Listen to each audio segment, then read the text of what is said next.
Yo, how you doing today? Today we're going to talk about the slip float. How do you rig it up? I'm going to show you. Appreciate you asking. Let's go.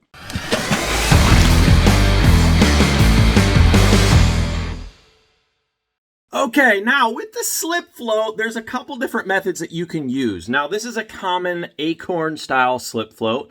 With a slip float, you're going to notice that there's no attachment method. It's literally a straw that goes all the way through the float. Now, some bobbers, much like the rocket bobber, you can actually use as a traditional kind of crimp bobber where you're just pulling the spring, wrapping it around your line, letting go, and it crimps on.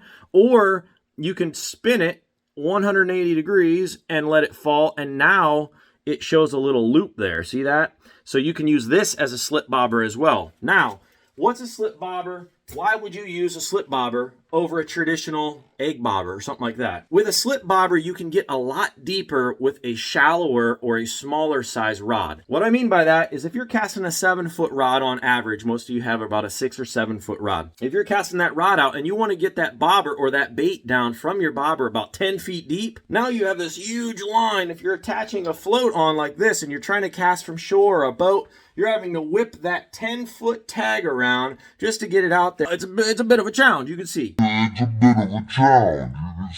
So, with a slip float, you have the ability to keep everything in a nice compact package, cast it out all at once, and it will get to your desired depth, and the weight of the bait will slide right through until it hits the stop and get to a 10-foot desired depth, for example, and keep it nice and compact. I'll show you here. Now, again, there are a million different ways that you can do this. I will show you my preferred method, and I'll explain why. We have these bobber stops here in store. You can get them anywhere. We like the little rubber stops like this. Now, the way these little rubber stops work is they have a little loop on the end. Usually they come with about, I think there's 10 of them, or 9 stops in this case. But see that little loop there? You'll see like a little wire. Let me get up to the light so you can see. There you go. There's a little loop there. So what you're going to do is just pick one of those little boogers and slide your line through that top loop until it's through that wire piece. You see that? Now, what you're going to do is slide that rubber stop onto the line and pull it away from the wire threader that came with the stops. So now that little stop is on your line and you can slide it up and down. Now, this is where your bobber stops. So this defines your depth right there. So if you want a shorter depth, you're going to slide this bobber down towards your bait. If you want a deeper depth, you're going to slide this bobber up towards your rod tip. Now, when you're reeling in, this sucker's going to get into your spool. That's okay. That's normal. So if you're at a real deep depth, let's just say you're fishing 20 feet deep with a slip float and you're casting it from shore, this is going to go through your eyes. So it's important to know that when you're slip bobber method fishing, you want to fish a rod that has bigger eyelets in it so that they're not getting snagged up. Even the knots, they also make like a threaded knot that you could purchase. We don't sell them here because I just don't like them as much. And the knot, you basically slide the straw on, pull the straw out, and tighten the little knot, cut the tags, and it serves the same purpose here. These are just a little more aerodynamic when it's sliding through those eyelets and provides a much smoother casting experience, in my opinion. Now, this is where it gets a little tricky. Some people like to put a bead at the end, and I'll explain why, and some people don't. I prefer to put a bead. So we have packages of beads as well here available in the store, soon online. Really, all it is just a craft bead. It's a small little craft bead.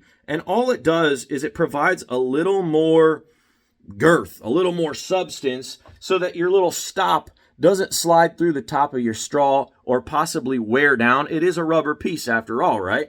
It doesn't want to wear down and try to get through that straw into the bottom of your or all the way through your float. So what I do is I'll thread that bead in now so that it has a clear like stopping method up against my float. What I'm going to do is slide on the acorn float. If you watched our video previous as the egg floats, and if not, click that video. It'll be up here or in the description below. On these acorn floats, you're going to want to go the darker color typically first, or upright, so your weight is on the bottom. So make sure the top of that float goes in first is what I'm getting to. Slide that in all the way through that straw. Don't drop it like I just did, because then that just delays the video.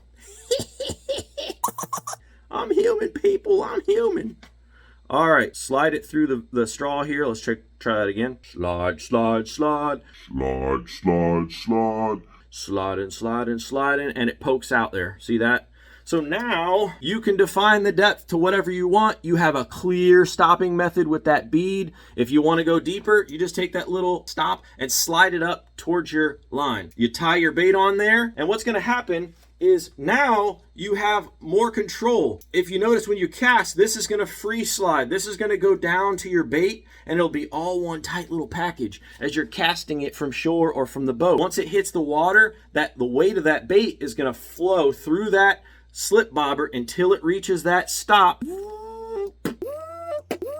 Stop right there, wherever your desired method is. So it's a cool way to fish deeper water, still have casting ability, and get to deeper water without having that big old massive tag on the end. I hope that helps. If it does, please smash that like and follow and share it out. Comment below if you have any additional questions. We love it. We'll see you later.